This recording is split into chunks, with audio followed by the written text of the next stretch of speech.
No heckling.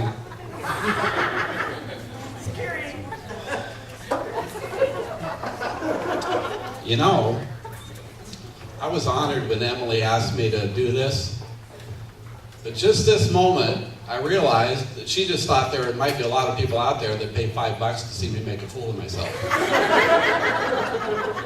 Yeah! Didn't see it coming. You know, I was Emily's comedy coach for a day. I had a brilliant idea that she should take on an angry persona. You know, the mad woman of comedy is Sam Kinison, kind of, you know, an angry persona person. And she was like, you know, what's my motivation? What am I angry at? It didn't work at all. Turned out getting Emily to act angry was kind of like getting Donald Trump to act humble.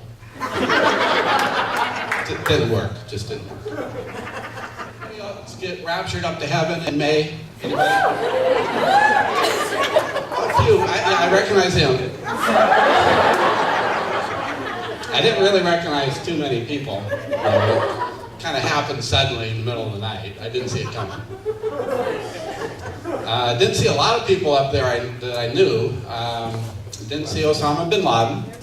Wasn't there. I did see the 72 virgins, though. 73 if you count Monica Lewinsky. Turns out giving head is really not sexual relations after all.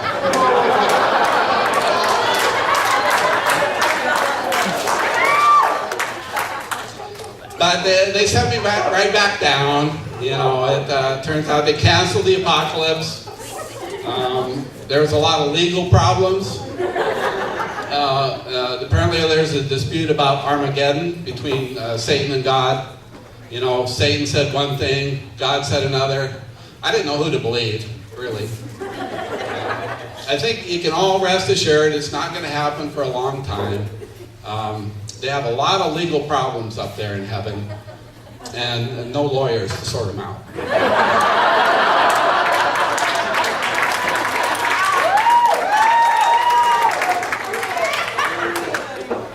I've just recently uncovered 2 conspiracies. One's kind of silly. My wife and I were at Bob's Burgers, and we noticed there's a lot of, 5'7", 5'8" girls, servers, 105 pounds. They all had muffin tops. They had these pants with muffin tops, and there was no fat there. And apparently, my wife said it's a designer jeans, and apparently they push the butt cheeks up into a muffin top, because that's the only fat they have. And we figured it had to be a conspiracy. The gay guy designers are trying to make women look unattractive. Push more guys to their side.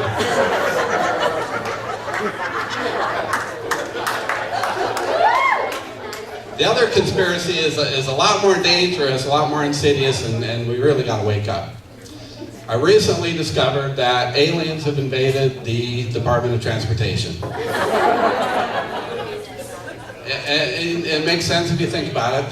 The aliens, first they made crop circles in England, in the corn, in the hay fields and stuff, but we kept harvesting them and feeding them with the cows. When they came back, there was no crop circles. They mutilated the cows. We had cow mutilation. They wanted to figure out why they're eating their signs. They finally wised up. They decided they're going to make their signs out of something more permanent. So they invaded the Department of Transportation, and yeah, they're making their signs out of traffic circles now. Concrete. Hey, you fly over Kennewick, it looks like a UFO landing pad, I'm telling you. You gotta wake up. I know it's not to save gas. Traffic circles aren't to save gas. Have you ever tried to take a left-hand turn? You drive 5 times as far. Halfway through the traffic circle, the kids are saying, "Are we there yet?" It's a long way. Further proof, they've also invaded the DOT sign shop. They're making those construction worker signs. You've seen them. No feet, no hands, a little gap where their neck's supposed to be. Round head. They got these triangular arms. It's like, all earthlings look like this to me.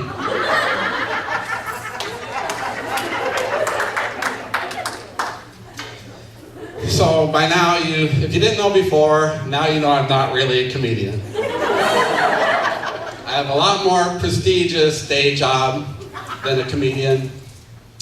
I'm the guy that sprays the smelly rental shoes out of the bowling center.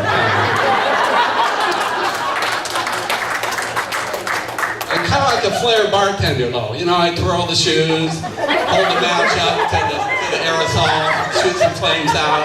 You know, you got to be entertaining.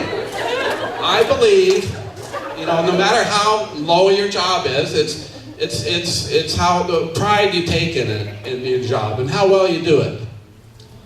Last year at Atomic Bowl, not one case of athlete's foot, not one. Thank you. At least they couldn't prove it in court. This is actually only my third time behind the mic. And that doesn't count in the shower. When I do stand up in the shower, I use a bottle of shampoo. You know, I have to do stand up in the shower because I'm not allowed to sing anymore. Turns out that I have a singing voice so bad it doesn't even sound good in the shower. And that's bad. I have a restraining order from the neighbors. But I do admire these comedians who travel around and perform in front of different audiences and crowds and stuff like that. Because, you know, I really can't do it. I'm slow. I can't handle hecklers. I'm really not quick at all. If I was a comedian, they'd have to have like sign-up sheets at all the tables and get everybody to put their name and their phone number down. And if you ask your server, well, how come you need my phone number? It'd be like, that's so that if you heckle Max, he can call you later if he ever thinks of to come back. So it would be like, it's 5 a.m. in the morning. You know,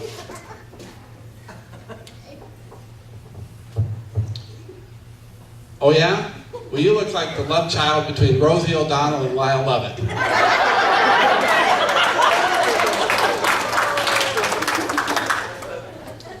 Don't forget to tip your wait staff. Thanks, everyone. Thanks for coming.